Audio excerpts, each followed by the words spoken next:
Episode 351 to 360। अध्याय 351। मुझे अपने बच्चे दे दो। राजकुमारी सिडोनी और मोर्गाना ने देखा कि जिस लड़के को वे पसंद करती थी उसने अपना हाथ उठाया और बिना किसी चेतावनी के प्यार से उनकी नाक को चुटकी से दबा दिया। घुटने टेकना। माफ कीजिए राजकुमारी, आपको मुझे घुटने टेकने का अधिकार नहीं है, विलियम ने मजाकिया लहजे में कहा।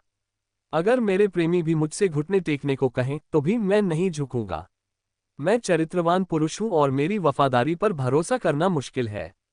कृपया किसी और को अपना नाइट बना लीजिए, मुझे इसमें कोई दिलचस्पी नहीं है। विलियम ने अनिच्छा से राजकुमारी की नाक छोड़ दी और राजकुमारी सदमे में आकर जल्दी से कुछ कदम पीछे हट गई। तुम्हारी हिम्मत कैसे हुई मेरी नाक पकड़ने की? राजकुमारी सिडोनी चौंक गई क्योंकि यह पहली बार था जब किसी ने उसके साथ इतनी बदतमीजी की थी। रुको, समस्या यह नहीं है, तुम घुटने क्यों नहीं टेक रहे हो? क्या मैंने अभी थोड़ी देर पहले इसका कारण नहीं बताया था? जैसा कि मैंने पहले कहा था, राजकुमारी, आपको मुझे घुटने टेकने के लिए मजबूर करने का अधिकार नहीं है। असंभव, तुम मेरे आदेश का पालन कैसे नहीं कर सकते? किनारे खड़ी प्रिसिला ने अविश्वास भरी निगाहों से विलियम को देखा। वह राजकुमारी सिडोनी की वफादार सेविकाओं में से एक थी जो राजकुमारी के अधीन सेवा करने के लिए संभावित उम्मीदवारों की जानकारी जुटाने के उद्देश्य से हेलेन साम्राज्य की यात्रा पर गई थी।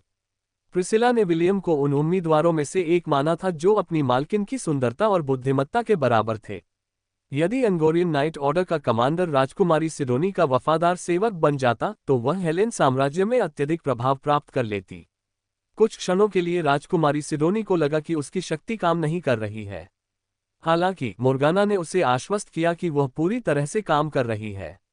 सिडोनी, मेरे साथ अदला बदली करो, देखते हैं कि वह अर्धएल्फ मेरे आकर्षण का विरोध कर पाती है या नहीं। ठीक है। राजकुमारी सिडोनी ने इस अप्रत्याशित स्थिति से निपटने के लिए अपनी शक्ति मोर्गाना को सौंप दी। जैसे ही मोर्गाना ने सिडोनी के शरीर पर नियंत्रण किया, राजकुमारी की आभा में परिवर्तन आ गया।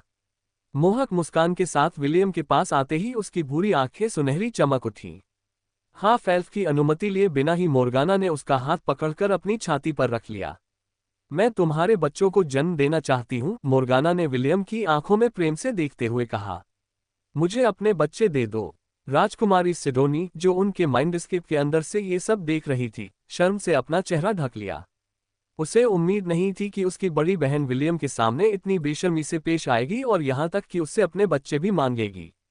नहीं, राजकुमारी सिडोनी मन ही मन चीखी और शर्म से उसका पूरा चेहरा लाल हो गया। काश वह उनके चेतना सागर में एक गड्ढा खोद पाती ताकि उसमें खुद को दफना सके। राजकुमारी की इस अप्रत्याशित हरकत पर विलियम ने अपनी भौहें चढ़ा लीं। अगर वह अपने पिछले जन्म का भोला भाला लड़का होता तो वह निश्चित रूप से अपनी हथेली के ठीक नीचे मौजूद कोमल छाती को दबाने की कोशिश करता। दुर्भाग्यवश विलियम ने न केवल वयस्क वैंडी को छुआ था बल्कि अपने सपनों में उसके साथ और भी कई काम किए थे। इतना ही नहीं, उसे स्वयं वासना की देवी द्वारा आकर्षण और प्रलोभन का विरोध करने का प्रशिक्षण भी दिया गया था। वह आधा एल्फ अब एक अनुभवी योद्धा बन चुका था जो किसी खूबसूरत महिला के मोहक आकर्षण के आगे आसानी से नहीं झुकता। अकादमी में कुछ लड़कियों ने उससे अपने प्यार का इजहार किया था, लेकिन उसने उन सभी को ठुकरा दिया क्योंकि वह किसी भी बात को आधे अधूरे मन से लेने वाला इंसान नहीं था। उस समय वह कार्टर के साथ चल रहे विवाद से जूझ रहा था और वैंडी के लिए उसके दिल में प्यार पनपना शुरू ही हुआ था। हालांकि ये पहली बार था जब किसी ने उनसे सीधे उनके बच्चे मांगे थे। विलियम स्वभाव से कठोर थे, फिर भी राजकुमारी की इस अप्रत्याशित मांग पर उन्हें गहरा सदमा लगा। क्या तुम मेरे बच्चे चाहते हो? विलियम ने पूछा। उसे लगा कि राजकुमारी सिर्फ मजाक कर रही थी, इसलिए उसने ये सुनिश्चित करने के लिए उसकी बात की पुष्टि करने का फैसला किया कि कहीं उसने उसे गलत तो नहीं सुना। हाँ, मैं तुम्हारे 2 बच्चों को जन्म देना चाहती हूँ, एक लड़की और एक लड़का। हम लड़की का नाम एबी और लड़के का नाम एलेक्स रखेंगे। मोर्गाना ने सिर हिलाया। अगर तुम और बच्चे चाहते हो तो मैं तुम्हें और दे सकती हूँ, लेकिन मुझे डर है कि बच्चे पैदा करने से मेरा शरीर बिगड़ जाएगा। ज्यादा से ज्यादा मैं तुम्हें 3 बच्चों का वादा कर सकती हूँ।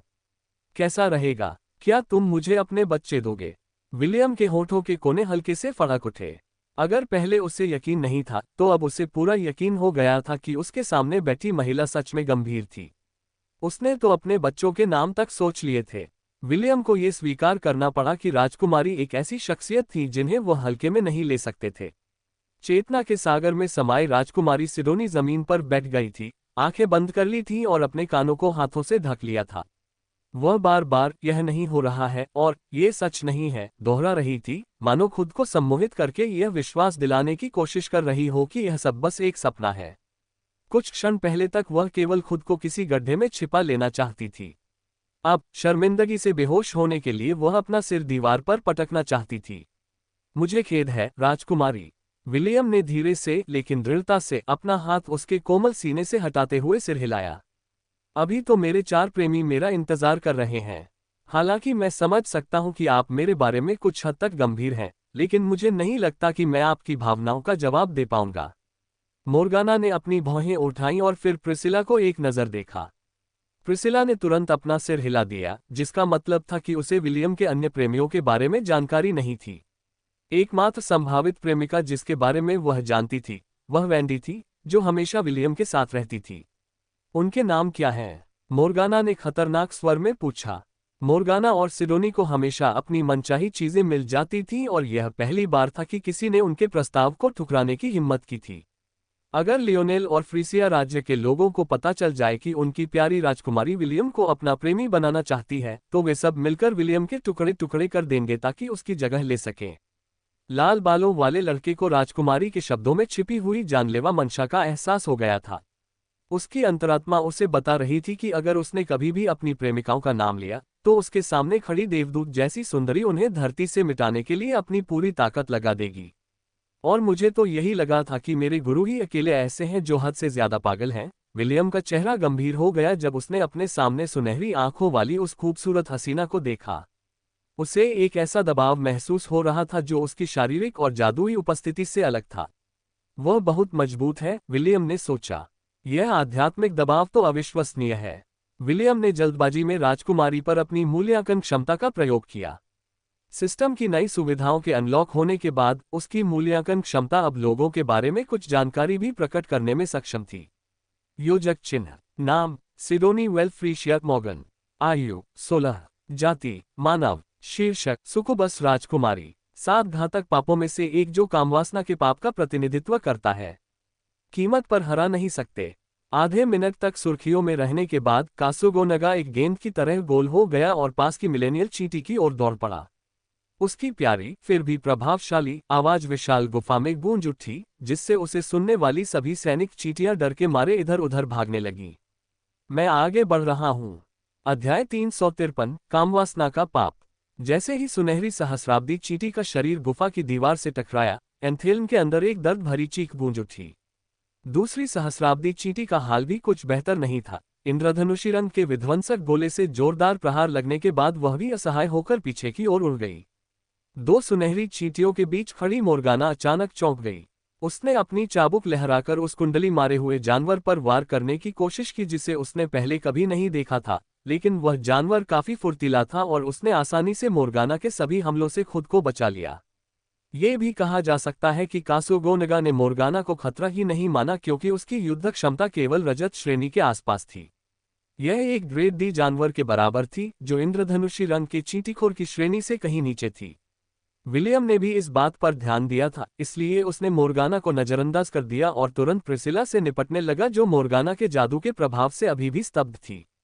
उसके निचले जबड़े पर एक तेज और सटीक प्रहार ही काफी था और प्रिसिला एक ऐसी कठपुतली की तरह ढेर हो गई जिसके धागे टूट गए हों। माफ कीजिए, मेरे पास कोई और विकल्प नहीं है, विलियम ने कहा और काले बालों वाली उस खूबसूरत लड़की के शरीर को जमीन पर गिरने से रोक लिया। हालांकि विलियम जानता था कि प्रिसिला की वफादारी फ्रीसिया की राजकुमारी के प्रति थी, फिर भी वह उसकी उप कमांडर थी। साथ ही प्रिसिला ने उसे नुकसान पहुंचाने वाला कोई काम नहीं किया था। विलियम के लिए यह मायने नहीं रखता था कि वह जासूस थी और उसने उसकी जानकारी अपने राज्य को दी थी। उन्हें उनके द्वारा जानकारी जुटाने की कोई चिंता नहीं थी क्योंकि चाहे वे उनके बारे में कितनी भी जानकारी जुटा लें, उसमें से आधी जानकारी अक्सर गलत ही होती थी। ये बात विशेष रूप से उनकी क्षमताओं और युद्ध कौशल के बारे में सच थी। तुम ये क्या कर रहे हो? उस जानवर को अभी मार डालो। मोर्गाना ने 8 नाइटमेयर एंड कमांडरों को बुलाते हुए 2 मिलेनियल बीस्ट्स को आदेश दिया। ये शताब्दी श्रेणी के वे राक्षस थे जिन्हें अनायशा के दूसरे राजकुमार अजील ने विलियम के साथ अपने युद्ध के दौरान बुलाया था। मेरे लिए उस घृणित हाफ एल्फ को पीट दो, लेकिन उसे मार मत डालना। मोर्गाना ने घृणा भरी निगाहों से विलियम की ओर इशारा किया। उसे समझ नहीं आ रहा था कि उसके बगल में खड़ी 2 मिलेनियल चींटियों को वह अजीब जानवर क्यों बेबस होकर परेशान कर रहा था, जो विलियम का सहयोगी प्रतीत होता था। वे 2 मिलेनियल जानवर थे, कोई मामूली राक्षस नहीं, लेकिन वे एक तुच्छ चींटीखोर के सामने टिक नहीं सकते थे, जो शताब्दी श्रेणी में भी नहीं था। मोर्गाना को इस पर यकीन नहीं हुआ। उसने इसे मानने से इनकार कर दिया। अरे, ये लोग फिर आ गए, विलियम ने बेहोश प्रिसिला को अपनी बाहों में पकड़े हुए बुदबुदाया। फिर उसने अपना हाथ हिलाया। ठंडी हवा का एक झोंका उसके चारों ओर फैल गया। हालांकि चींटियां उससे अधिक शक्तिशाली थीं, इसका मतलब यह नहीं था कि वह उनसे निपटने में असमर्थ था। आइसिकल रील, विलियम चिल्लाया। कुछ ही सेकंड बाद जमीन से बर्फ की कई नुकीली संरचनाएं निकल आईं, जिससे पूरी गुफा तेज धार वाले बर्फ के टुकड़ों के क्षेत्र में ढक गई। सेंटेनियल चींटियां तुरंत मोर्गाना के चारों ओर इकट्ठा हो गईं ताकि विलियम के अचानक हमले से उसकी रक्षा कर सकें। हाफ एल्फ जानता था कि मोर्गाना को काबू में करने के बाद चींटियां भी उस पर हमला करना बंद कर देंगी। कासोगोनेगा, क्या तुम्हें किसी ने नहीं बताया कि खाने के साथ खेलना बदतमीजी है? विलियम चिल्लाया और अपना पूरा ध्यान अपने आइसिकल डोमेन को मजबूत करने पर केंद्रित कर लिया। कासोगोनेगा समझ गया कि अब खेलने का समय नहीं है, इसलिए उसने तुरंत अपनी जीभ से एक मिलेनियल चींटी को पकड़ लिया और उसे पूरा निगल गया। मोर्गाना का चेहरा पीला पड़ गया जब उसने देखा कि चींटी खाने वाले जानवर ने मिलेनियल बीस्ट को इतनी आसानी से खा लिया जैसे कि वह मिठाई खा रहा हो। असंभव। मोर्गाना अविश्वास की स्थिति में थी। यह असंभव है। ये कैसे हो सकता है? मानो ये साबित करने के लिए कि वह जो देख रही थी वह सच था, इंद्रधनुषी चींटीखोर ने दूसरी सहस्राब्दी चींटी को अपनी जीभ से पकड़ लिया, इससे पहले कि वह जमीन में घुसकर भाग पाती। सुनहरी चींटी डर और अनिच्छा से चीखी, क्योंकि उसका पूरा शरीर आधे मीटर ऊंचे इंद्रधनुषी रंग के चींटीखोर ने निगल लिया। सिडोनी की रक्षा कर रही शताब्दी चींटियां चींटीखोर की निगाह उन पर पड़ते ही कांप उठीं।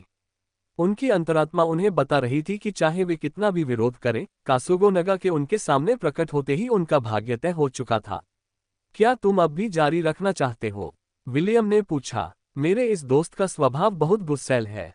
अगर तुमने इसे नाराज किया तो ये तुम्हें पूरा निगल जाएगा। कासोगोनेगा ने विलियम को घूर कर देखा, लेकिन वह ये भी समझ गया कि लड़का सिर्फ दिखावा कर रहा है। देवताओं के युग में मानवता की रक्षा करने वाले इस चींटीखोर ने आत्मरक्षा के अलावा कभी मनुष्यों पर हमला नहीं किया।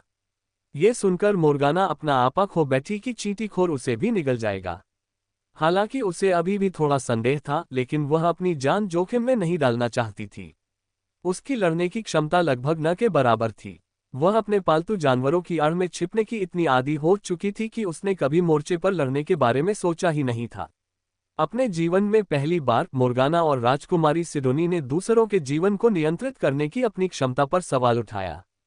चींटियों की रानी से अपने संबंध के कारण वह समझ गई थी कि उसकी रक्षा कर रही शतायु चींटियां डर के मारे भागने से खुद को रोकने के लिए संघर्ष कर रही थीं। उस खूबसूरत मोहक चींटी ने उस चींटीखोर पर नजर डाली जो इस समय लार टपका रहा था, क्योंकि वह उसके आसपास की शतायु चींटियों को देख रहा था। उसे डर था कि अगर वह बहुत जिद्दी हुई और विलियम के प्रस्ताव को नजरअंदाज कर दिया, तो वह प्यारा दिखने वाला जानवर उसे चींटियों के साथ निगल जाएगा। मैं हार मानती हूं, मोर्गाना ने दांत पीसते हुए कहा। तुम जीत गई। राजकुमारी का जवाब सुनकर विलियम ने अपना हाथ हिलाया और आइसिकल फील्ड पूरी तरह से गायब हो गया। राजकुमारी, जान लीजिए कि मैं हमारा दुश्मन नहीं हूं, विलियम ने गंभीर भाव से मोर्गाना की ओर देखते हुए कहा। मैंने रेवेनलॉर्ड गढ़ में जो कुछ हुआ वह सुना है।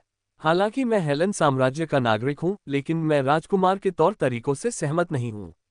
दरअसल मैं भी इस समय उस संगठन से लड़ रहा हूं जो उनका समर्थन कर रहा है। विलियम की बात सुनकर मोर्गाना के कान खड़े हो गए। वह लंबे समय से सोच रही थी कि क्या विलियम युवराज के गुट का हिस्सा है। अगर वह है तो हो सकता है कि वह उन लोगों में से एक हो जिन्हें युवराज ने उसे पकड़ने के लिए भेजा हो। मेरे साथ अदला बदली करो। लड़ाई खत्म हो गई है। अब बातचीत का समय है। Closing square bracket. चेतना के सागर में चुप रहने वाली राजकुमारी सिडोनी ने आखिरकार हस्तक्षेप करने का फैसला किया। मोर्गाना अनिच्छा से राजकुमारी सिडोनी के सुझाव पर सहमत हो गई और उसने उसके साथ चेतना का आदान प्रदान कर लिया। पहले की तरह ही विलियम ने राजकुमारी की आभा में सूक्ष्म परिवर्तन देखे। हालांकि उसने कुछ नहीं कहा और राजकुमारी के बातचीत जारी रखने का इंतजार किया। मैं कैसे मान लूं कि आप संगठन के सदस्यों में से एक नहीं हैं? राजकुमारी सिडोनी ने पूछा। आप ये कैसे साबित कर सकते हैं कि आप युवराज के अधीनस्थों में से एक नहीं हैं? विलियम कुछ देर तक सोचता रहा कि वह कैसे साबित करे कि वह न तो संगठन के लिए काम कर रहा है और न ही युवराज के लिए। हालांकि उसके लिए राजकुमारी को आसानी से वश में करना संभव था, लेकिन उसका इरादा उसे नाराज करने का नहीं था। उनकी मुलाकात पूरी तरह से एक संयोग थी और विलियम उससे बुरे संबंध बनाकर विदा नहीं होना चाहता था। इस समय उसे सहयोगियों की आवश्यकता थी और चींटियों को नियंत्रित करने की राजकुमारी सिडोनिस की क्षमता आने वाले युद्धों में बहुत उपयोगी साबित होगी। बहुत सोच विचार करने के बाद विलियम ने अपने सामने खड़ी परी जैसी सुंदर स्त्री को देखकर जोखिम उठाने का फैसला किया। क्या आप लेडी इरोस को जानते हैं? विलियम ने पूछा। मैं उन लोगों में से एक हूं जिन्हें उन्होंने अपना आशीर्वाद दिया है, इसीलिए आपका मंत्र मुझ पर काम नहीं करता। राजकुमारी सिडोनी और मोर्गाना उस समय चौंक उठी जब उन्होंने विलियम को अपने संरक्षक देवता का नाम लेते सुना। उनके माता पिता और दासों को भी नहीं पता था कि जिस देवी की वे पूजा करती थी वह वासना की देवी थी। बहुत से लोग दूसरों को मोहित करने की शक्ति रखते थे, इसलिए राजकुमारी सिडोनी का मामला कोई असाधारण घटना नहीं थी। हालांकि एक बात निश्चित थी, हेस्टिया की दुनिया में केवल फ्रीसिया की राजकुमारी ही 7 घातक पापों में से एक थी जो वासना के पाप का प्रतिनिधित्व करती थी। सोचा। चींटियों की रानी कुछ देर तक सोचती रही, मानो अपने विचारों को व्यवस्थित करने की कोशिश कर रही हो। एक जासूस के मरने से पहले वे एक निर्माणाधीन इमारत को देख पाए थे। मुझे नहीं पता कि यह किस लिए बन रही है, लेकिन मेरा अनुमान है कि एल्फ्स के लिए इसका कोई विशेष महत्व है। और मैंने कुछ बहुत ही दिलचस्प देखा। और वो क्या है? विलियम ने अपना पूरा ध्यान चींटी की रानी पर केंद्रित किया, जो इस समय एक दुष्ट मुस्कान के साथ उसे नीचे देख रही थी। वह संगठन ज़ेलान राजवंश से भाग गया, चींटी की रानी ने जवाब दिया। ऐसा लगता है कि वे एक ही पक्ष में नहीं हैं। राजकुमारी सिडोनी ने सिर हिलाया। हमारे राज्य में कोई स्थानीय गुट नहीं है। हालांकि मुझे लगता है कि आप कह सकते हैं कि मैं अपनी मां के माध्यम से उनसे संबंधित हूं। विलियम ने भौहें चढ़ाईं, लेकिन कुछ नहीं कहा क्योंकि वह जानता था कि राजकुमारी ने अभी अपनी व्याख्या पूरी नहीं की थी। राजकुमारी सिडोनी ने आगे कहा, ये झंडे क्रेटोर साम्राज्य के हैं। मेरे दादा लियोनिडास एजेस वेल क्रेटोर साम्राज्य के वर्तमान सम्राट हैं। विलियम वॉन आइंसेवर्थ कैलुम ने सोचा। भले ही तुम्हारे दादाजी अब काम करने में सक्षम नहीं है, फिर भी तुम और तुम्हारा परिवार हमारे लिए कांटा बने हुए हो। हालांकि वह उन दोनों किशोरों से मीलों दूर था, कैलुम को यह एहसास हो गया था कि नाइट कमांडर और राजकुमारी के बीच संबंध काफी अच्छे थे। उसे डर इस बात का था कि राजकुमारी अपनी नई हासिल की गई चींटी सेना का इस्तेमाल उनके संगठन को घातक आघात पहुंचाने के लिए कर सकती है। अध्याय 357 कोना का अंतिम निर्णय। ग्लैडियोलस की राजधानी पहुंचते ही कोना का चेहरा उतर गया। उसे सबसे पहले फ्रीसिया की तीसरी राजकुमारी के सफल पलायन की सूचना मिली और दूसरी बात यह कि ज़ेलान राजवंश की सेनाएं एल्फ्स से बचने के लिए पीछे हट गई थीं। कोना को पहले से ही इस परिणाम का अनुमान था। एल्फ्स एक अभिमानी जाति थी। वे किसी भी प्रकार के विरोध को अपने रास्ते में नहीं आने देंगे। समस्या फ्रीसिया के राज्य में थी।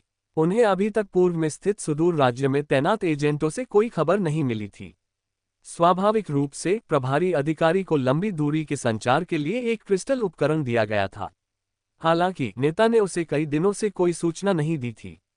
इसका केवल एक ही अर्थ था कि जिस व्यक्ति को उसने फ्रीसिया राज्य की बागडोर सौंपी थी, उसके साथ कोई दुर्भाग्यपूर्ण घटना घटित हुई थी। वर्तमान स्थिति का सावधानीपूर्वक आकलन करने के बाद कॉनर ने अपने 300 भरोसेमंद सैनिकों को हिडन डोमेन वापस भेजने का फैसला किया। वहीं वह स्वयं हेलन राजधानी में रहकर स्थिति का नियंत्रण अपने हाथ में लेने के लिए रुका। वह जानता था कि यहाँ की शांति अल्पकालिक होगी, क्योंकि जल्द ही एल्फ्स उनके दरवाजे पर दस्तक देने आ जाएंगे। मुझे अमर भूमि के रहस्य के उजागर होने तक समय चाहिए, कॉनर ने ध्यानपूर्वक अपने सामने प्रस्तुत दस्तावेजों को पढ़ते हुए सोचा। ये हेलन साम्राज्य की वर्तमान सेनाओं की सूची थी। इस सूची में साम्राज्य के विभिन्न शिक्षण संस्थानों के युवा योद्धा और छात्र शामिल थे। स्वाभाविक रूप से कॉनर ने हेलन रॉयल अकादमी के छात्रों से संबंधित दस्तावेजों पर ध्यान केंद्रित किया। ये राज्य के सबसे प्रतिभाशाली छात्र थे और ये सभी बहुमूल्य मानव संसाधन थे जिन्हें वह रिश्वत या दबाव के माध्यम से अपनी सेना में शामिल कर सकता था। फिर भी राजकुमार की देखभाल करने वाले अधिकारी आखिर कहाँ हैं? कॉनर ने सोचा। कैलम आखिर क्या कर रहा है? जब वह पहुंचा तो उसने सबसे पहले अपने खास आदमी कैलुम को ढूंढा। हालांकि उसके अधीनस्थों ने केवल इतना बताया कि संगठन के उप कमांडर ने राजकुमारी सिडोनी का पता लगाने के लिए खुद प्रस्थान किया था। इस समय हेलन साम्राज्य में संगठन के एजेंटों की संख्या लगभग 20,000 थी। इनमें से अधिकांश वांछित अपराधी थे जो दक्षिणी महाद्वीप के विभिन्न राज्यों, कुलों और गुप्त गुटों से संबंधित थे। वे अपने अपने उद्देश्यों वाले एक अव्यवस्थित समूह थे और संगठन के प्रति उनकी वफादारी केवल तब तक ही बनी रहेगी जब तक उनकी जरूरतें पूरी होती रहेंगी। कॉनर ये बात समझ गया था। उन्हें शांत करने के लिए उसने योजना बनाई कि वे हेलेन साम्राज्य की भूमि के नए जागीरदार बन जाएं। बेशक वे अपने कठपुतली राजा लियोनेल को सम्मान देंगे क्योंकि यह उनके बीच हुए समझौते का हिस्सा था। भले ही कॉनर लियोनेल को दक्षिणी महाद्वीप का सम्राट बनाने के अपने वादे को पूरा करने में असमर्थ होगा, लेकिन उसे अपने स्वयं के राज्य का राजा बनाना संभव था। जब वह अमर भूमि के रहस्यों को जान लेगा, तभी उसके पास विदेशी आक्रमणकारियों को खदेड़ने और उन्हें अपने क्षेत्र से बाहर निकालने की पर्याप्त क्षमता होगी। अचानक उसकी उंगलियों में मौजूद अंगूठियों में से एक चमक उठी। ये अंगूठियां उसके अधीन काम करने वाले नेताओं से जुड़ी थीं और उनके बीच संचार का माध्यम थीं। कॉनर ने अंगूठी को दीवार पर घुमाया और कैलुम की छवि दिखाई दी। वाइस कमांडर ने अपनी रिपोर्ट शुरू करने से पहले कॉनर को संक्षिप्त अभिवादन किया। मेरे स्वामी, मुझे राजकुमारी सिडोनी का पता चल गया है, लेकिन वर्तमान स्थिति हमारी अपेक्षाओं से कहीं अधिक गंभीर है, कैलुम ने बताया। हालांकि मैं 100% निश्चित नहीं हूं, लेकिन मेरा मानना है कि राजकुमारी ने चींटियों की रानी को वश में कर लिया है और उसे अपना अधीन बना लिया है। कॉनर ने अपनी आंखें सिकोड़ी। वह कैलुम को लंबे समय से जानता था और उसे पता था कि उसका सबसे भरोसेमंद साथी बेमतलब की बातें करने का आदी नहीं था। अगर कैलुम ने कहा कि राजकुमारी ने चींटियों की रानी को मोहित कर लिया होगा, तो यह संभावना निश्चित रूप से मौजूद थी। इसके अलावा मुझे और भी कुछ बताना है, कैलुम ने आगे कहा। एंगोरियन युद्ध के नाइट कमांडर विलियम वॉन आइनसेवर्थ राजकुमारी के साथ हैं। मुझे आगे क्या करना चाहिए, महाराज? विलियम और राजकुमारी साथ हैं। कैलुम ने अपनी मेज के ऊपरी हिस्से पर हाथ फेरते हुए अगली चाल के बारे में सोचा। यह एक अप्रत्याशित स्थिति थी क्योंकि उसे लगा था कि हाफ एल्फ इस समय बेहोश है। काफी सोच विचार के बाद उन्होंने अपने इस भरोसेमंद अधीनस्थ की ओर देखा और एक सवाल पूछा। क्या तुम राजकुमारी को पकड़ सकते हो? कॉनर ने पूछा। कैलम ने सिर हिलाया। मुझे यकीन नहीं है कि मैं उसे चींटी योद्धाओं से छुड़ा पाऊंगा। अगर मैं कामयाब भी हो गया तो वे मुझे ढूंढ लेंगे। साथ ही मैं रानी की 1000 साल पुरानी उड़ने वाली चींटियों से बच नहीं सकता। और नाइट कमांडर भी वहां मौजूद है। उसकी क्षमताओं के बारे में हमारे पास कोई जानकारी नहीं है। कॉनर ने आदेश देने से पहले काफी सोच विचार किया।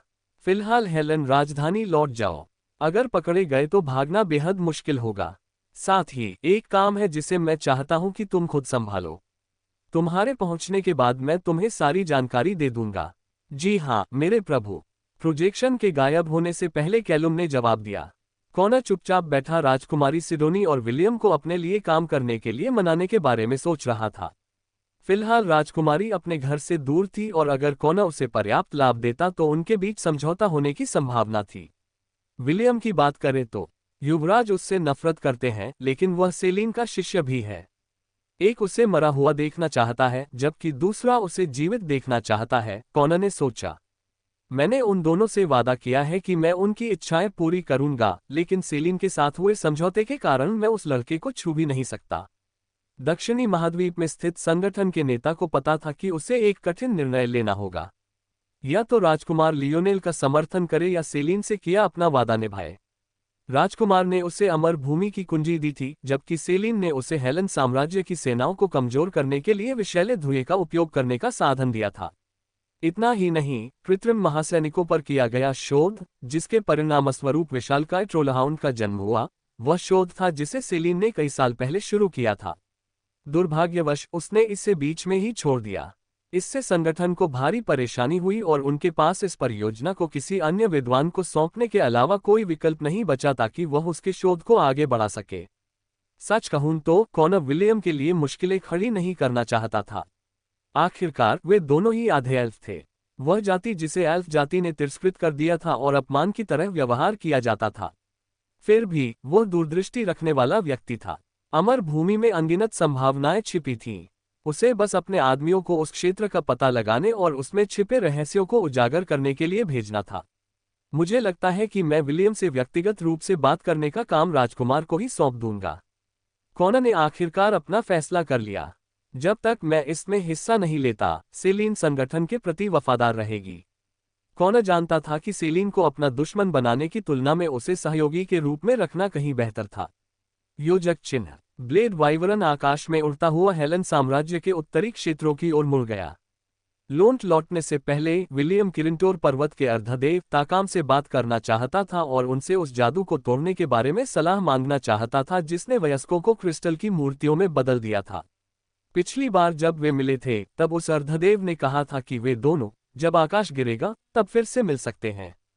हालांकि विलियम सो रहा था, लेकिन उसके बड़े भाई मैथ्यू और बड़ी बहन लीह का वर्णन अर्धदेवता के वर्णन से मेल खाता था। जब ऑरोरा बोरेलिस आकाश से नीचे उतरा तो ऐसा लगा मानो आकाश गिर रहा हो। क्या ताकाम को ये सब पहले से पता था?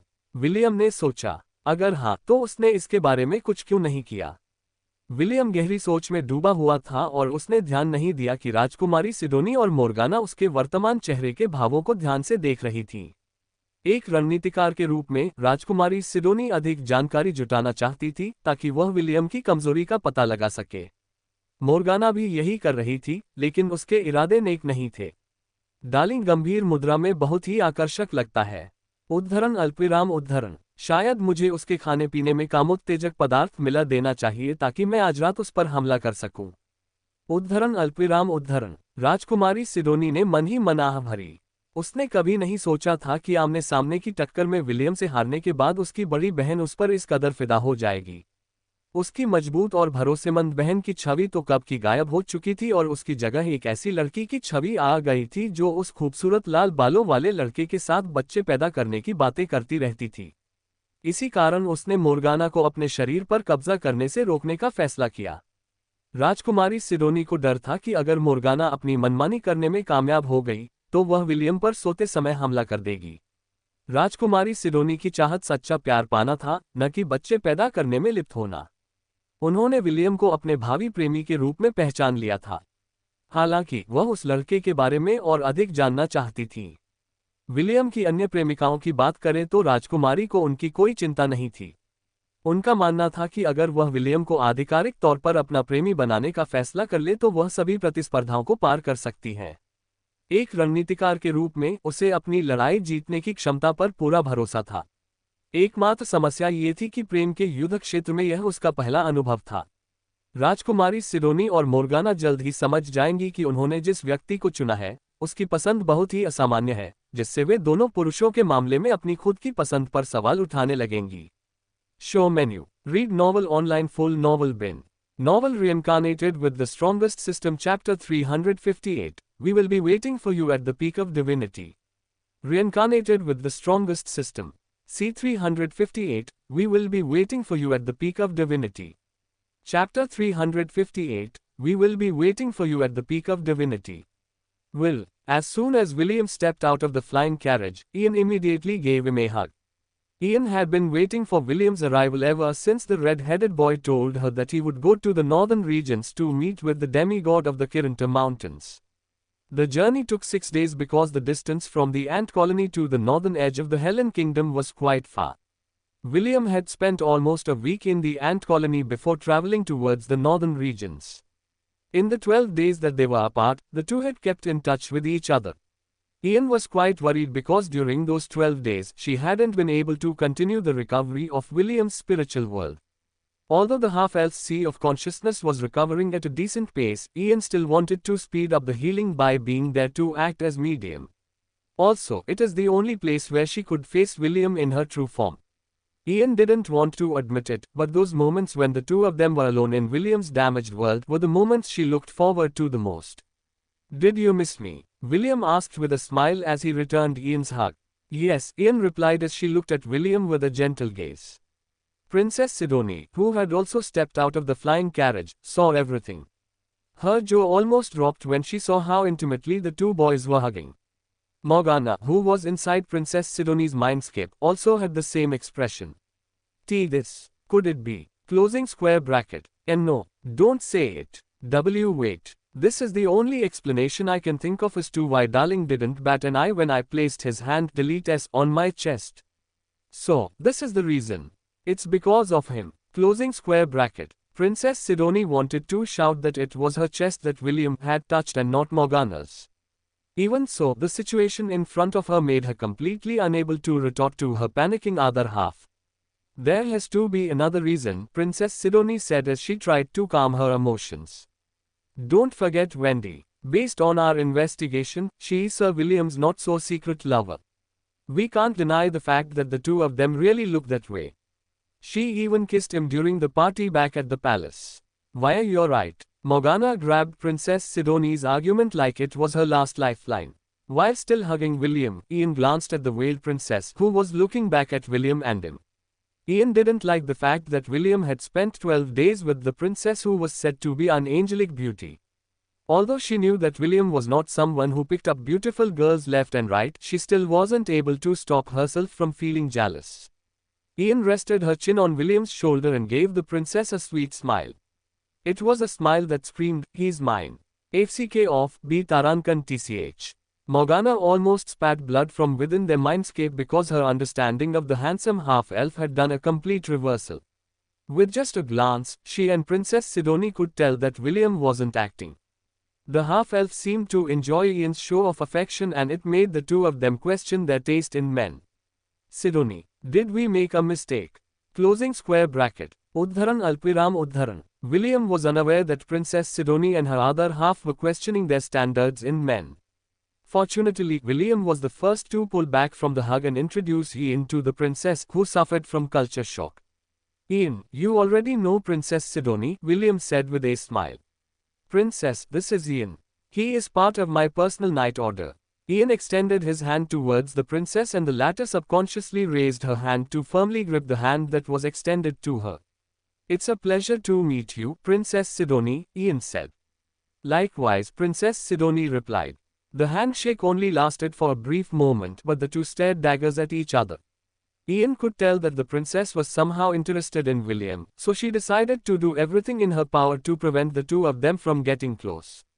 She would not allow William to increase the number of his lovers while Est and Wendy were away. The three of them had agreed that they would work together to prevent other girls from clinging to William's thigh. The half-elf's thigh had already been claimed by them. "Big brother," a cheerful and loud voice broke the tension in the air as an adorable loli ran towards William.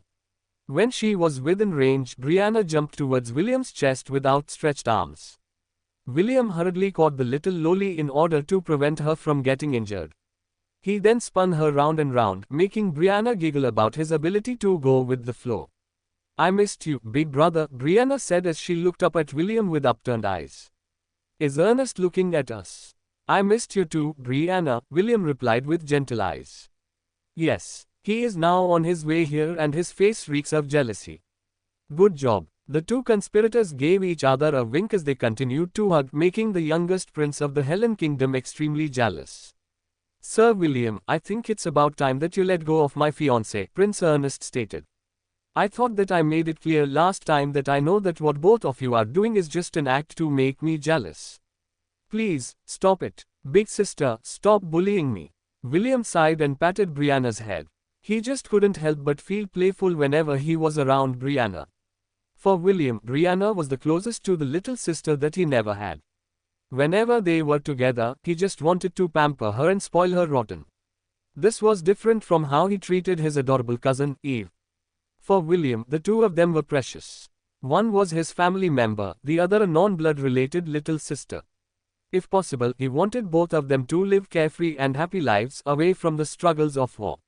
"Sorry, Ernest," Brianna knew that the little prince was really jealous and it helped her know that the latter really did care for her. Due to King Noah's indecision about whether or not he should recognize Brianna as Prince Ernest's official fiancée, the little loli always felt like she would be thrown away once her grandfather lost the position of the great chief. Brianna knew that once that happened, she would lose her political value as Prince Ernest's fiancée. Although she was bubbly and confident on the surface, deep down, Brianna was feeling insecure. This was why she liked being around William.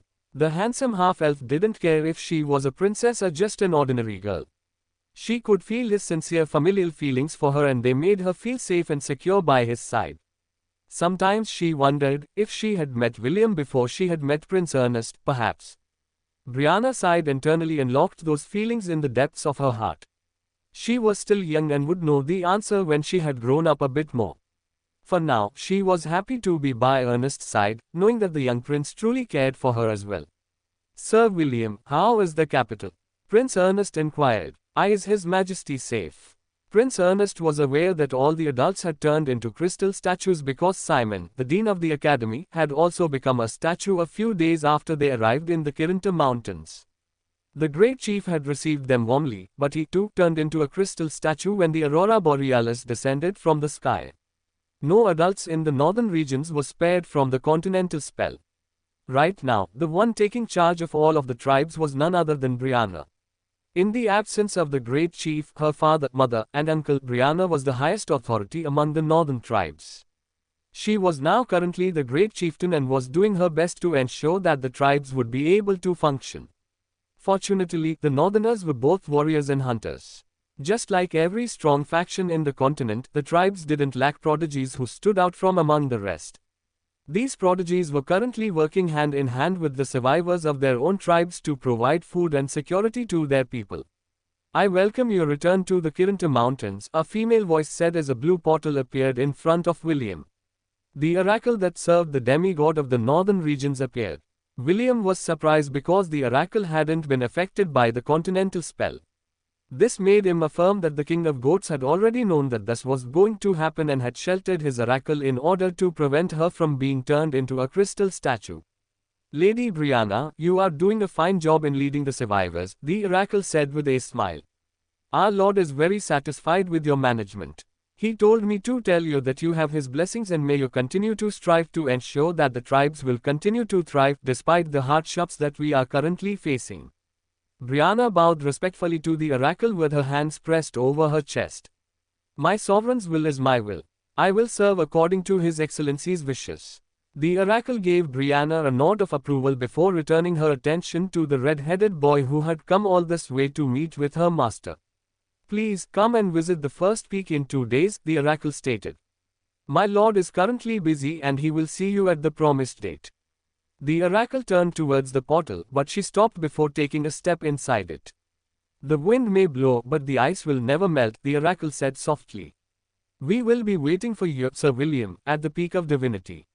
After saying those parting words, the oracle left without turning back.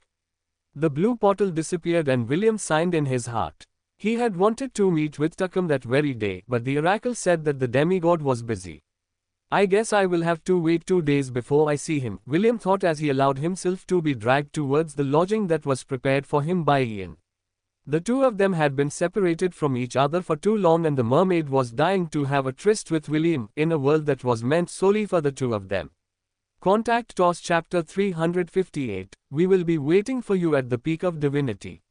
Will. As soon as William stepped out of the flying carriage, Ian immediately gave him a hug.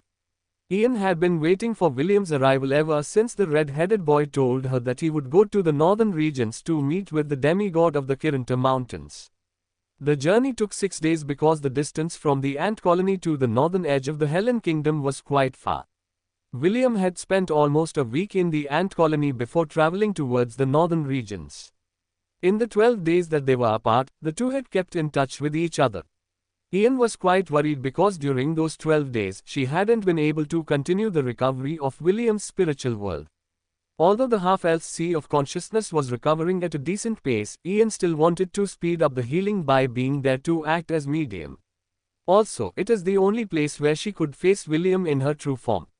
Ian didn't want to admit it, but those moments when the two of them were alone in William's damaged world were the moments she looked forward to the most. Did you miss me? William asked with a smile as he returned Ian's hug. Yes, Ian replied as she looked at William with a gentle gaze. Princess Sidonie, who had also stepped out of the flying carriage, saw everything. Her jaw almost dropped when she saw how intimately the two boys were hugging. Morgana, who was inside Princess Sidonie's mindscape, also had the same expression. This. Could it be? Closing square bracket. And no, don't say it. Wait. This is the only explanation I can think of as to why Darling didn't bat an eye when I placed his hand S on my chest. So, this is the reason. It's because of him. Closing square bracket. Princess Sidonie wanted to shout that it was her chest that William had touched and not Morgana's. Even so, the situation in front of her made her completely unable to retort to her panicking other half. There has to be another reason, Princess Sidonie said as she tried to calm her emotions. Don't forget Wendy. Based on our investigation, she is Sir William's not-so-secret lover. We can't deny the fact that the two of them really look that way. She even kissed him during the party back at the palace. Why, you're right. Morgana grabbed Princess Sidonie's argument like it was her last lifeline. While still hugging William, Ian glanced at the veiled princess who was looking back at William and him. Ian didn't like the fact that William had spent 12 days with the princess who was said to be an angelic beauty. Although she knew that William was not someone who picked up beautiful girls left and right, she still wasn't able to stop herself from feeling jealous. Ian rested her chin on William's shoulder and gave the princess a sweet smile. It was a smile that screamed, "He's mine." FCK off, B Tarankan TCH. Morgana almost spat blood from within their mindscape because her understanding of the handsome half-elf had done a complete reversal. With just a glance, she and Princess Sidonie could tell that William wasn't acting. The half-elf seemed to enjoy Ian's show of affection and it made the two of them question their taste in men. Sidonie, did we make a mistake? Closing square bracket. Uddharan Alpiram Uddharan. William was unaware that Princess Sidonie and her other half were questioning their standards in men. Fortunately, William was the first to pull back from the hug and introduce Ian to the princess, who suffered from culture shock. "Ian, you already know Princess Sidonie," William said with a smile. "Princess, this is Ian. He is part of my personal night order." Ian extended his hand towards the princess and the latter subconsciously raised her hand to firmly grip the hand that was extended to her. "It's a pleasure to meet you, Princess Sidonie," Ian said. "Likewise," Princess Sidonie replied. The handshake only lasted for a brief moment, but the two stared daggers at each other. Ian could tell that the princess was somehow interested in William, so she decided to do everything in her power to prevent the two of them from getting close. She would not allow William to increase the number of his lovers while Est and Wendy were away. The three of them had agreed that they would work together to prevent other girls from clinging to William's thigh. The half-elf's thigh had already been claimed by them. "Big brother," a cheerful and loud voice broke the tension in the air as an adorable loli ran towards William. When she was within range, Brianna jumped towards William's chest with outstretched arms. William hurriedly caught the little loli in order to prevent her from getting injured. He then spun her round and round, making Brianna giggle about his ability to go with the flow. "I missed you, big brother," Brianna said as she looked up at William with upturned eyes. "Is Ernest looking at us?" "I missed you too, Brianna," William replied with gentle eyes. "Yes. He is now on his way here and his face reeks of jealousy." "Good job." The two conspirators gave each other a wink as they continued to hug, making the youngest prince of the Helen Kingdom extremely jealous. "Sir William, I think it's about time that you let go of my fiancée," Prince Ernest stated. "I thought that I made it clear last time that I know that what both of you are doing is just an act to make me jealous. Please, stop it. Big sister, stop bullying me." William sighed and patted Brianna's head. He just couldn't help but feel playful whenever he was around Brianna. For William, Brianna was the closest to the little sister that he never had. Whenever they were together, he just wanted to pamper her and spoil her rotten. This was different from how he treated his adorable cousin, Eve. For William, the two of them were precious. One was his family member, the other a non-blood related little sister. If possible, he wanted both of them to live carefree and happy lives away from the struggles of war. "Sorry, Ernest," Brianna knew that the little prince was really jealous and it helped her know that the latter really did care for her. Due to King Noah's indecision about whether or not he should recognize Brianna as Prince Ernest's official fiancée, the little loli always felt like she would be thrown away once her grandfather lost the position of the great chief.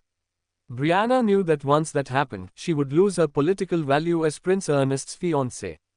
Although she was bubbly and confident on the surface, deep down, Brianna was feeling insecure. This was why she liked being around William. The handsome half-elf didn't care if she was a princess or just an ordinary girl. She could feel his sincere familial feelings for her and they made her feel safe and secure by his side. Sometimes she wondered if she had met William before she had met Prince Ernest, perhaps. Brianna sighed internally and locked those feelings in the depths of her heart. She was still young and would know the answer when she had grown up a bit more. For now, she was happy to be by Ernest's side, knowing that the young prince truly cared for her as well. Sir William, how is the capital? Prince Ernest inquired. Is His Majesty safe? Prince Ernest was aware that all the adults had turned into crystal statues because Simon, the dean of the academy, had also become a statue a few days after they arrived in the Kirinta Mountains. The great chief had received them warmly, but he too turned into a crystal statue when the aurora borealis descended from the sky. No adults in the northern regions were spared from the continental spell. Right now, the one taking charge of all of the tribes was none other than Brianna. In the absence of the great chief, her father, mother, and uncle, Brianna was the highest authority among the northern tribes. She was now currently the great chieftain and was doing her best to ensure that the tribes would be able to function. Fortunately, the northerners were both warriors and hunters. Just like every strong faction in the continent, the tribes didn't lack prodigies who stood out from among the rest. These prodigies were currently working hand in hand with the survivors of their own tribes to provide food and security to their people. I welcome your return to the Kirinta Mountains, a female voice said as a blue portal appeared in front of William. The oracle that served the demigod of the northern regions appeared. William was surprised because the oracle hadn't been affected by the continental spell. This made him affirm that the king of goats had already known that this was going to happen and had sheltered his oracle in order to prevent her from being turned into a crystal statue. Lady Brianna, you are doing a fine job in leading the survivors, the oracle said with a smile. Our lord is very satisfied with your management. He told me to tell you that you have his blessings and may you continue to strive to ensure that the tribes will continue to thrive despite the hardships that we are currently facing. Brianna bowed respectfully to the oracle with her hands pressed over her chest. My sovereign's will is my will. I will serve according to His Excellency's wishes. The oracle gave Brianna a nod of approval before returning her attention to the red-headed boy who had come all this way to meet with her master. Please come and visit the first peak in 2 days, the oracle stated. My lord is currently busy and he will see you at the promised date. The oracle turned towards the portal, but she stopped before taking a step inside it. The wind may blow, but the ice will never melt, the oracle said softly. We will be waiting for you, Sir William, at the peak of divinity. After saying those parting words, the oracle left without turning back. The blue portal disappeared and William sighed in his heart. He had wanted to meet with Tuckum that very day, but the oracle said that the demigod was busy. I guess I will have to wait 2 days before I see him, William thought as he allowed himself to be dragged towards the lodging that was prepared for him by Ian. The two of them had been separated from each other for too long and the mermaid was dying to have a tryst with William in a world that was meant solely for the two of them. अध्याय 359 मेरे रास्ते में आने की हिम्मत कौन करता है? विलियम सूर्योदय की प्रतीक्षा करते हुए पूरब की ओर देख रहा था। अभी भी अंधेरा था और हवा काफी ठंडी थी, लेकिन उस आधे एल्फ को इससे कोई फर्क नहीं पड़ता था। ऐश ने पहल करके विलियम को यह दिखाया कि वह उसे कितना याद कर रही थी, जिससे विलियम पूरी तरह से हैरान रह गया। कहते हैं ना, दूर रहने से प्यार बढ़ता है, और उस लाल बालों वाले लड़के ने प्रत्यक्ष रूप से अनुभव किया कि एक जलपरी अपने प्रियतम के प्रति अपना स्नेह कैसे प्रकट करती है। हालांकि ऐशे दिन में केवल 3 घंटे के लिए ही अपने असली रूप में बदल सकती थी, विलियम की आध्यात्मिक दुनिया में स्थिति बिल्कुल अलग थी। उस दुनिया में, जहां उन दोनों के बीच कोई बाधा नहीं थी, वह जितनी देर चाहे अपने असली रूप में रह सकती थी। जब भी विलियम को याद आता कि वह और ऐश पहली बार कब मिले थे, तो उसके चेहरे पर हमेशा एक मुस्कान आ जाती थी। वह शायद दोपहर के आसपास जागेगी, विलियम ने अपनी थकी हुई प्रेमिका के बारे में सोचते हुए मुस्कुराते हुए कहा, जो अभी भी उनके गर्म और आरामदायक बिस्तर में सो रही थी। आत्माओं का यह मिलन शारीरिक मिलन से बहुत अलग था। यह अधिक अंतरंग था, जिसने विलियम को ऐश के साथ अपनी तालमेल दर बढ़ाने में मदद की। योजक चिन्ह परिवार। प्रथम परिवार सदस्य Ashera Dai Cordelia. Host wave rider skill का उपयोग कर सकता है। मेजबान वाटर विप स्किल का उपयोग कर सकता है। मेजबान ने फैमिलिया ओवर सोल कौशल प्राप्त कर लिया है। सभी स्टैट्स में जोड़ 1/5 का एनहांसमेंट बोनस बढ़ाएं। मेजबान और उसके परिवार के सदस्य के बीच सिंक्रोनाइजेशन दर के आधार पर आंकड़ों और क्षमताओं की शक्ति बढ़ेगी या घटेगी। सिंक्रोनाइजेशन दर 42%। योजक चिन्ह ओवन और लेडी इरोस की तकनीकें वाकई कारगर हैं, विलियम ने मन ही मन सोचा और उसके चेहरे पर एक शरारती मुस्कान आ गई। ओवन से बुनियादी बातें सीखने और कामुकता की देवी के मार्गदर्शन में प्रशिक्षण प्राप्त करने के बाद विलियम को अपने प्रेमियों को संतुष्ट करने का पूरा भरोसा हो गया था। दुर्भाग्यवश वह अभी नाबालिग था, इसलिए वह शारीरिक रूप से ऐसा नहीं कर सकता था। हालांकि उसकी आध्यात्मिक दुनिया में आत्माओं का मिलन संभव था। सुप्रभात सर विलियम, आश्चर्य से भरी एक मधुर आवाज ने पीछे से उसे पुकारा। सुप्रभात राजकुमारी, विलियम ने जवाब दिया। आप इतनी जल्दी उठ गईं। क्या आपको ठीक से नींद नहीं आई? राजकुमारी सिडोनी ने विलियम की ओर बढ़ते हुए अपना सिर हिलाया। मुझे ऐसी जगह सोने की आदत नहीं है जहां मैं पहले कभी नहीं गई हूं। मुझे प्रिसिला से ईर्ष्या हो रही है। वह अभी भी हमारे कमरे में सो रही है। विलियम ने सहमति में सिर हिलाया। उसने भी कुछ ऐसा ही अनुभव किया था जब वह अजियो के प्रशिक्षण के हिस्से के रूप में उसके साथ गया था। संक्षिप्त बातचीत के बाद विलियम एक बार फिर पूर्व दिशा की ओर मुड़ गया और दुनिया के छोर से सूर्य के उदय होने की प्रतीक्षा करने लगा। राजकुमारी सिडोनी उससे 1 मीटर की दूरी पर खड़ी थी। उसकी बड़ी बहन मोर्गाना अभी भी अपने मन के संसार में विश्राम कर रही थी। अब उस लड़के से कुछ निजी सवाल पूछने का अच्छा समय था जिसे वह सबसे ज्यादा पसंद करती थी, जबकि उसका दूसरा रूप अभी भी सो रहा था। नोट: माइंडस्केप आध्यात्मिक जगत और चेतना के सागर का पर्याय है। हालांकि मैं सिडोनी और मोर्गाना की दुनिया का जिक्र करते समय माइंडस्केप शब्द का अधिक उपयोग करूंगा। सर विलियम, आप सर इयान के काफी करीब लगते हैं, राजकुमारी सिडोनी ने कहा। आप दोनों का आपस में क्या रिश्ता है? विलियम का ध्यान इस बात पर इतना केंद्रित था कि वह ठीक उसी क्षण का इंतजार कर रहा था जब सूर्य पूर्व दिशा में दिखाई देगा कि उसने राजकुमारी के प्रश्न का उत्तर लापरवाही से दे दिया। इयान मेरा लड़का दोस्त है। विलियम ने बीच वाक्य में ही खुद को रोकते हुए लगभग अपनी जीभ काट ली।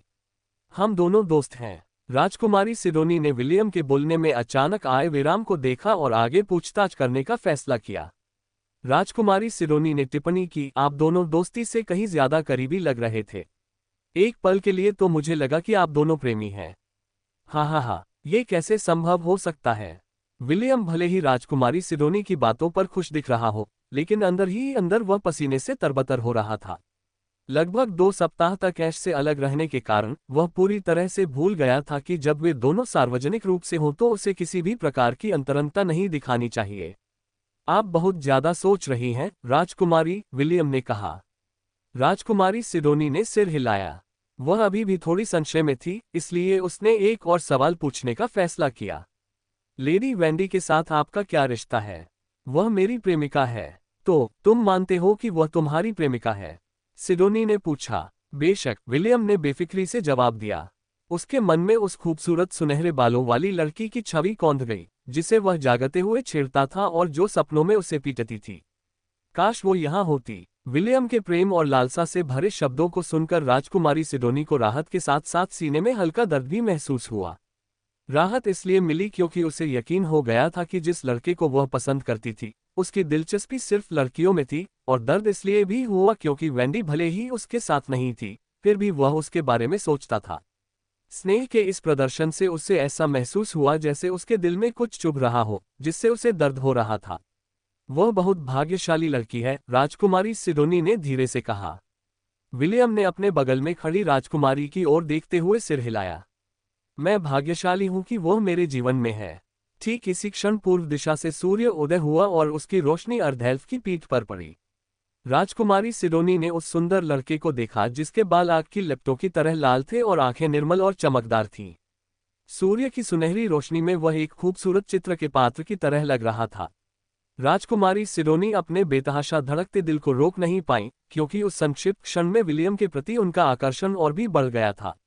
योजक चिन्ह कैलम संगठन के 200 से अधिक सदस्यों के साथ हेलन साम्राज्य के दक्षिणी क्षेत्रों में पहुंचा, जहां छिपी हुई घाटी स्थित थी।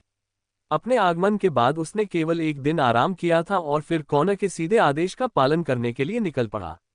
जब कैलुम को पता चला कि हिडन डोमेन आखिरकार खुल गया है, तो वह समझ गया कि उनके संगठन को एक अनमोल खजाना मिल गया है।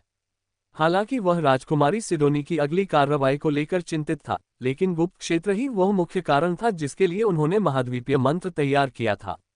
वे दक्षिणी महाद्वीप में किसी को भी अपने रास्ते में आने से रोकना चाहते थे। जब तक वे अमर भूमि के पीछे के रहस्यों को उजागर कर देते हैं, तब तक उनके सभी प्रयास सार्थक होंगे। क्या आपको यकीन है कि हिडन वैली यहीं स्थित थी? कैलुम ने पूछा। जमीन में बने 1 मील लंबे गहरे गड्ढे को देखते हुए उसके चेहरे पर शिकन थी।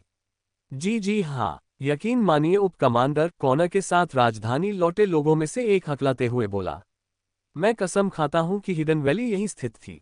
क्या ये सही नहीं है? उस व्यक्ति ने अपने उस साथी की ओर देखा जिसे कैलुम को अमर भूमि के प्रवेश द्वार तक मार्गदर्शन करने के लिए भेजा गया था। महोदय, ये सचमुच वही जगह है जहां गुप्त क्षेत्र स्थित है, उस व्यक्ति ने उत्तर दिया।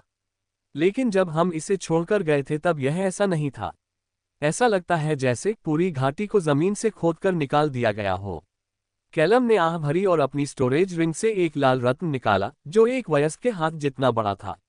कुछ ही क्षणों बाद उसके सामने कॉनर की छवि प्रकट हुई। क्या तुम पहुंच गए? कॉनर ने पूछा। कैलम ने सिर हिलाया। हम उस स्थान पर पहुंच गए हैं, लेकिन हिडन वैली यहां नहीं है। तुम्हारा मतलब क्या है कि वो वहां नहीं है? ये बिल्कुल वैसा ही है जैसा मैंने बताया था, महाराज। कृपया आप स्वयं ही अच्छी तरह देख लीजिए। कैलम ने रत्न को घुमाया और कॉनर को वह वास्तविक स्थान दिखाया जहां छिपा हुआ क्षेत्र स्थित था।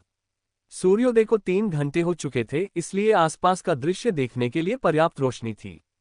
कॉनर गुस्से में आकर अपनी मुट्ठी मेज पर पटकने से खुद को रोक नहीं पाया। इस प्रहार से मेज टूट गई, लेकिन उसने इस पर कोई ध्यान नहीं दिया। उन्होंने गुप्त क्षेत्र और उसकी कुंजी का पता लगाने के लिए कई वर्षों तक अथक परिश्रम किया था। अब जब उन्होंने अंततः अपना लक्ष्य प्राप्त कर लिया था, तो गुप्त क्षेत्र ऐसे गायब हो गया मानो उसे पंख लग गए हो और वह उड़ गया हो। इसे ढूंढो, कॉनर ने आदेश दिया। उस स्मारक को ढूंढो जो अमर भूमि का मार्ग खोलता है। सुरागों की तलाश करो। जब तक मिल न जाए तब तक चैन से मत बैठो। कैलम संचार क्रिस्टल के माध्यम से कॉनर के गुस्से को सुन और महसूस कर सकता था और उसने स्मारक का पता लगाने के लिए व्यापक खोज करने का वादा किया। योजक चिन्ह। ग्लैडियोलस की राजधानी में वापसी। धिक्कार है। कॉनर ने गुस्से में डेस्क के टूटे हुए टुकड़ों को लात मारकर दूर फेंक दिया। अमर भूमि के गायब हो जाने के कारण उसके दिल में उबल रहे क्रोध को वह रोक नहीं पा रहा था। अचानक उनके कमरे का दरवाजा खुला और हेलेन साम्राज्य के युवराज लियोनेल उतने ही क्रोधित भावों के साथ उनकी ओर बढ़े। राजकुमारी कहाँ है? लियोनेल ने गुस्से में पूछा। मैं 2 सप्ताह से अधिक समय से इंतजार कर रहा हूं और वह अभी तक नहीं आई है। क्या तुम और तुम्हारे सारे आदमी निकम्मे हो? चुप रहो। कॉनर ने युवराज को एक जोरदार थप्पड़ मारा जिससे वह अपने कमरे की दीवार से जा टकराया। तुम्हारी हिम्मत कैसे हुई मुझे और मेरे आदमियों को नीचा दिखाने की? कॉनर ने अपना क्रोध और कुंठा निकालने के लिए गिरे हुए राजकुमार को बार बार लात मारी। अगर राजकुमार के अधीनस्थ वहां अपने स्वामी के साथ न होते तो कॉनर, जिसका क्रोध चरम पर था, राजकुमार लियोनेल को लातों से पीट पीट कर मार सकता था। इसे ले जाओ और कैद कर दो। मैं इसे दोबारा नहीं देखना चाहता। कॉनर ने अपने उन अधीनस्थों को आदेश दिया जो हंगामा देखने के लिए कमरे में आए थे। उन्होंने फर्श पर पड़े बुरी तरह घायल युवराज को देखा। उन्होंने अपने नेता के आदेश का तुरंत पालन किया क्योंकि कॉनर अभी भी अपनी जानलेवा मंशा जाहिर कर रहा था। ये पहली बार था जब उन्होंने अपने नेता को इस हालत में देखा था और इससे वे भयभीत हो गए थे। सबके कमरे से चले जाने के बाद कॉनर ने दीवार पर मुक्का मारा जिससे मलबे के टुकड़े हवा में उड़ने लगे। कौन? कॉनर गुस्से से दहाड़ा। किसकी हिम्मत हुई मेरे रास्ते में आने की? कौन? कॉनर का पागलपन भरा शोर 1 घंटे तक जारी रहा, फिर अचानक सन्नाटा छा गया। उसे 1 घंटे के दौरान जिस कमरे में वह ठहरा हुआ था वह पूरी तरह से खंडहर में तब्दील हो चुका था। अध्याय 360। हम फिर मिलेंगे। नन्हेविल। गेटवे का निर्माण कार्य कैसा चल रहा है? अलेंडोर ने सिल्वरमून महाद्वीप से जुड़ने वाले टेलीपोर्ट गेट के निर्माण के प्रभारी अधिकारियों में से एक से पूछा। अगर सब ठीक रहा तो हम 3 महीने के भीतर इसका निर्माण पूरा कर लेंगे, 50 के दशक के मध्य के दिखने वाले उस बौने ने जवाब दिया। एक बार द्वार चालू हो जाए तो हम अपनी विजय यात्रा पूरी तरह से शुरू कर सकेंगे। अलेंडोर ने सिर हिलाया। बुजुर्ग, कृपया सुनिश्चित करें कि उस दौरान कोई अप्रिय घटना न हो। बिल्कुल, आप मुझ पर भरोसा कर सकते हैं। फिलहाल हमारे द्वारा एकत्रित स्थानीय बलों को मजबूत करने पर ध्यान केंद्रित करें। पड़ोसी राज्यों की ओर मार्च करते समय ये हमारे लिए तोप का चारा बनेंगे। चिंता मत करो, मेरा इरादा बिल्कुल यही था। रीस कबीले के मुखिया, जिनसे अलेंडोर भी संबंधित था, ने संतुष्टि से सिर हिलाया। वह अलेंडोर द्वारा एल्फ अभियान के नेतृत्व से बेहद खुश थे और सभी का मनोबल उच्चतम स्तर पर था। मानव दासों की संख्या भी बढ़ रही थी। कई वर्षों तक मनुष्यों द्वारा कल्पित बौनों को बंदी बनाकर गुलाम बनाए जाने के कारण उनके मन में उन लोगों के प्रति गहरी नफरत पैदा हो गई थी जिन्हें वे बर्बर कहते थे। स्वाभाविक रूप से अलेंडोर ने अपने अधीनस्थों को उनमें से अपनी पसंदीदा महिलाओं को चुनने और उनके साथ मनचाहा करने की अनुमति दी थी। अलेंडोर के पास स्वयं 6 खूबसूरत महिलाएं थीं जिन्हें वह अपनी प्रेमिकाओं के रूप में रखता था। उन सभी के गले में पट्टे बंधे हुए थे, जिससे वे पूरी तरह से उसकी दया पर निर्भर थे। मैं अब विदा लेता हूं, कमांडर, बुजुर्ग ने आदरपूर्वक सिर झुकाया। जाओ बुजुर्ग, अलेंडोर ने बूढ़े व्यक्ति को हल्के से सिर हिलाकर अभिवादन किया। चंद्रमा की देवियां हम सब पर अपनी कृपा बनाए रखें। बूढ़े व्यक्ति ने अपना हाथ अपनी छाती पर रखा। चंद्रमा की देवियां हम सब पर अपनी कृपा बरसाएं। एल्डर के जाने के बाद अलेंडोर अपने कमरे से निकला और ज़ेलान राजवंश के महल के सबसे ऊंचे स्थान पर चला गया। हवा उसके लंबे सुनहरे बालों से गुजर रही थी और उसकी गहरी नीली आंखें पूरब की ओर टकटकी लगाए हुए थीं। जासूसी करने वाले आध्यात्मिक प्राणियों के अनुसार क्रेटोर साम्राज्य ने फ्रीसिया राज्य पर कब्जा कर लिया था। ज़ेलान राजवंश और फ्रीसिया राज्य के बीच की दूरी बहुत अधिक थी, लेकिन एलेंडोर जानता था कि मध्य महाद्वीप की सबसे शक्तिशाली सेनाओं में से एक के साथ उसका टकराव होना तय था। फिर उन्होंने उत्तर दिशा की ओर देखा, जहां अनायशा राजवंश स्थित था। फ्रीसिया साम्राज्य की तरह ही अनायशा राजवंश भी उनसे काफी दूर था। अंततः एल्फ कमांडर ने अपना ध्यान पश्चिम की ओर मोड़ दिया। उनके क्षेत्र के सबसे निकट स्थित राज्य हेलन साम्राज्य था। विभिन्न कुलों के बुजुर्गों और अपने विश्वसनीय अधिकारियों के साथ लंबी बैठक के बाद अलांडोर ने हेलन साम्राज्य पर हमला करने का फैसला किया, खासकर तब जब हेलन साम्राज्य ने ज़ेलान राजवंश पर अपना नियंत्रण सफलतापूर्वक मजबूत कर लिया था। 3 महीने, अलेंडोर ने बुदबुदाते हुए कहा। 3 महीने में हमारी अतिरिक्त सेना द्वार से अंदर आ जाएगी। उस सुंदर एल्फ के चेहरे पर मुस्कान आ गई। वह दक्षिणी महाद्वीप में अपने कबीले के संरक्षक पशु के प्रकट होने का बेसब्री से इंतजार कर रहा था। जल्द ही पिताजी, अलेंडोर ने सोचा, जल्द ही मैं आपका सपना साकार कर पाऊंगा और मैं उस घिनौने आधे नस्ल वाले को ढूंढकर जंजीरों में जकड़कर सिल्वरमून महाद्वीप वापस ले आऊंगा। उसे बंदी बनाकर परिषद के प्रमुख और सेंटनी के पास हमारी मांगों को मानने के अलावा कोई विकल्प नहीं बचेगा। अलेंडोर मुस्कुराया। एल्स के नायक के बेटे के सिर पर खुद पैर रखने का ख्याल उसे बेहद खुश कर रहा था। उसके कबीले के लिए वह क्षण जब एल्स को अपनी सुरक्षा एक इंसान के हाथों में सौंपनी पड़ी, उनके जीवन का सबसे बड़ा अपमान था। वे लंबे समय से इस शर्म को मिटाना चाहते थे और उन्होंने विलियम को बंधक के रूप में इस्तेमाल करने की योजना बनाई ताकि एनेरियन परिवार को अपनी इच्छा के आगे झुकने के लिए मजबूर किया जा सके। योजक चिन्ह। विलियम ने ओरेकल के साथ हुए समझौते के अनुसार किरिंटोर पर्वत की पहली चोटी की ओर अपना मार्ग प्रशस्त किया, जो उत्तरी जनजातियों के बीच उसके पहुंचने पर उससे मिलने आया था। उसे समझ नहीं आ रहा था कि उसे अर्धदेव ताकाम से मिलने से पहले 2 दिन क्यों इंतजार करना पड़ा। हालांकि चूंकि वह उनके क्षेत्र में अतिथि था, इसलिए उसके पास मेजबान की इच्छाओं का पालन करने के अलावा कोई विकल्प नहीं था।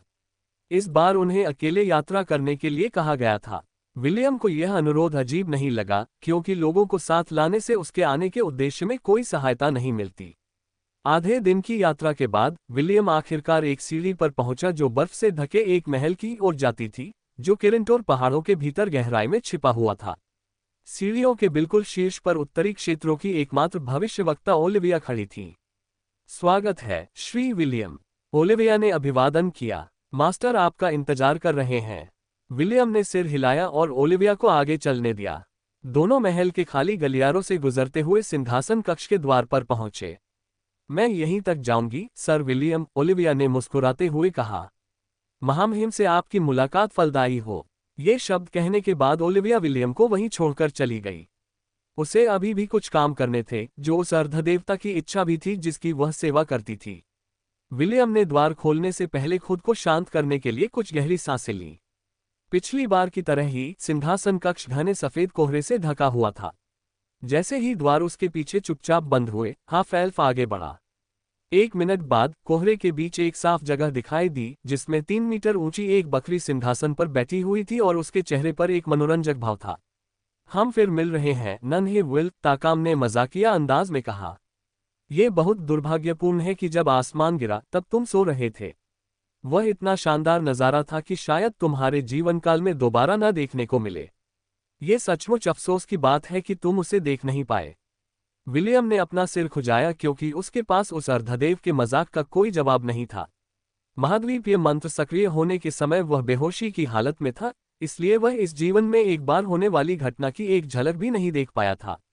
चिंता मत करो, ताकाम हंसते हुए बोला। इसे मेरी तरफ से एक छोटा सा उपहार समझो। ताकाम ने चुटकी बजाई। पल भर में ताकाम और सिंहासन कक्ष गायब हो गए।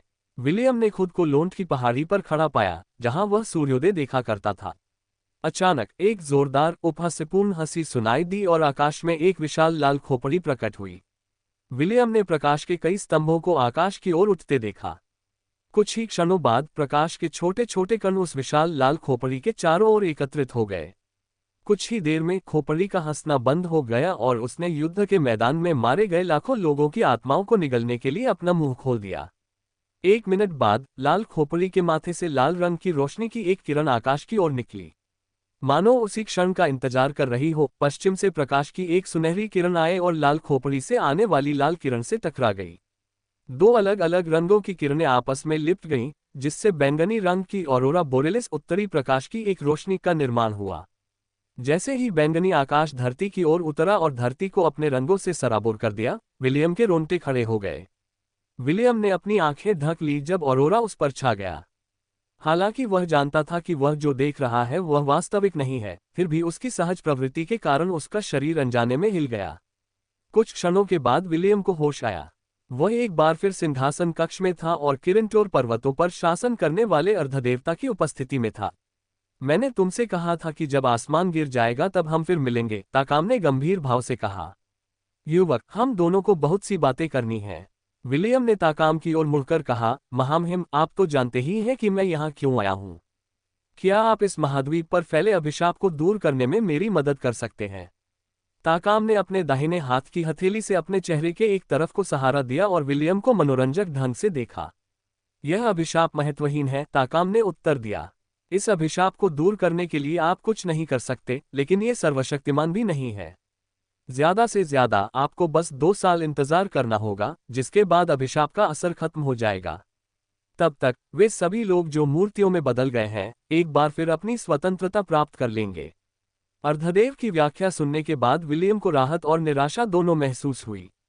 राहत इसलिए क्योंकि श्राप की एक समय सीमा थी, और निराशा इसलिए क्योंकि उसे इसके लिए 2 साल तक इंतजार करना पड़ेगा। विलियम गहरी सोच में डूबा हुआ था, तभी ताकाम ने अनायास ही हाथ हिलाया और लड़के के बगल में चाय और नाश्ते से भरी एक मेज प्रकट हो गई। आधा एल्फ अनजाने में कुर्सी पर बैठ गया और उस अर्धदेव को घूरने लगा, उसके आगे बोलने का इंतजार करने लगा। अपने मेहमान की सहजता सुनिश्चित करने के बाद ताकाम ने उनसे बातचीत फिर से शुरू कर दी। अब मुझे नहीं पता कि तुमने ये कैसे किया, लेकिन तुम्हें अपनी उम्मीद से कहीं ज्यादा मिल गया। ताकाम हंस पड़ा। अभी भी मुझे समझ नहीं आ रहा कि तुम्हारी हिम्मत की तारीफ करूं या तुम्हारी बेवकूफ़ी का मजाक उड़ाऊं। बस इतना पता है कि तुमने अनजाने में अपनी क्षमता से ज्यादा बड़ा काम अपने हाथ में ले लिया है। विलियम ने तेवर चढ़ाकर उस अर्धदेव की ओर देखा, क्योंकि उसे समझ नहीं आ रहा था कि वह अर्धदेव किस बात का इशारा कर रहा है। उसकी उलझन देखकर ताकाम ने मेज पर रखे विलियम के गर्म चाय के प्याले की ओर इशारा किया। आधे एल्फ ने समझदारी से सिर हिलाया और उत्तरी क्षेत्र के मेजबान द्वारा उसके लिए तैयार की गई लिप्टन चाय पीने लगा। छोटे विल, ताकाम ने शरारती मुस्कान के साथ कहा। अमर भूमि को छिपाकर रखने का कारण केवल उसके अंदर पाए जाने वाले बहुमूल्य खजाने और संसाधन ही नहीं थे। 1000 साल से भी पहले हेलन साम्राज्य के पहले राजा ने उस क्षेत्र की खोज की थी। इतिहास की किताबों में यही लिखा है कि उन्होंने ही उस क्षेत्र का निर्माण किया था, लेकिन अगर आप ध्यान से सोचें तो कोई भी नश्वर प्राणी इतने बड़े क्षेत्र का मालिक नहीं हो सकता। विलियम, जो ताकाम की व्याख्या सुन रहा था, कहना चाहता था कि वह एक नश्वर प्राणी है जिसके पास अपना स्वयं का क्षेत्र है। हालांकि उसने चुप रहना और उस अर्धदेव को अपनी व्याख्या जारी रखने देना उचित समझा। यह विडंबना ही है कि मनुष्य अपनी खुद की इतिहास रचना करते समय इस भूमि के इतिहास को किस प्रकार तोड़-मरोड़ कर पेश कर देते हैं और उस प्राचीन अवशेष के पीछे की सच्ची कहानी को दफना देते हैं जो एक ऐसे युग से संबंधित था जहां देवता अभी भी इस दुनिया में सक्रिय भूमिका निभाते थे। आधा एल्फ सुनते हुए बिस्कुट चबा रहा था। शायद ओलिविया, उसकी ओरेकल के अलावा उससे बात करने वाला कोई नहीं था, इसलिए बकरियों का राजा काफी बातूनी डेमीगॉड था। वह व्लाद से बिल्कुल अलग था, जो किसी से भी बातचीत करने में बहुत आलसी था। जेकिल के पिता अक्सर किसी के भी बात करने पर बस सिर हिलाते, हल्की सी आवाज निकालते और हम कहते थे। ऐसा लगता था मानो उन्हें ठीक से जवाब देने की भी परवाह न हो, जिसकी वजह से विलियम उनसे सवाल पूछने से बचता था। तैरता हुआ द्वीप न केवल एक गढ़ है, बल्कि यह एक जेल के रूप में भी काम करता है, ताकाम ने आगे कहा। इसके भीतर एक ऐसी हस्ती कैद है जो एक बार जंजीरों से मुक्त हो जाने पर महाद्वीप को तबाह करने में सक्षम है। ताकाम ने शरारती अंदाज में विलियम को देखते हुए एक बार फिर ठहाका लगाया। सीधे शब्दों में कहें तो आपको एक अमूल्य क्षेत्र मिला है जिसके साथ एक कुख्यात हत्यारा छद्म देवता मुफ्त में है। बधाई हो। जब वह अपने कारागार से बाहर निकलेगा तो सबसे पहले वह आपको ही मारेगा। ताकाम की व्याख्या सुनने के बाद विलियम ने अभी अभी पी हुई चाय को लगभग थूक ही दिया। ये जानकारी सुनकर विलियम के पसीने छूट गए। वह जानता था कि उसे एक अनमोल खजाना मिल गया है। हालांकि ताकाम की चेतावनी सुनने के बाद उसे एहसास हुआ कि यह केवल एक खजाना ही नहीं बल्कि एक खतरनाक इलाका भी है जहां हजारों वर्षों से एक प्रतिशोधी ड्रैकोलिच को कैद करके रखा गया था। उन्हें इस पर विचार करने के लिए ज्यादा समय नहीं दिया गया क्योंकि ताकाम ने आगे कहा, अगली महत्वपूर्ण बात जो आपको जानने की जरूरत है वह यह है कि आगे की कहानी सुनाने के लिए VM स्टोरी वर्ल्ड सब्सक्राइब करो।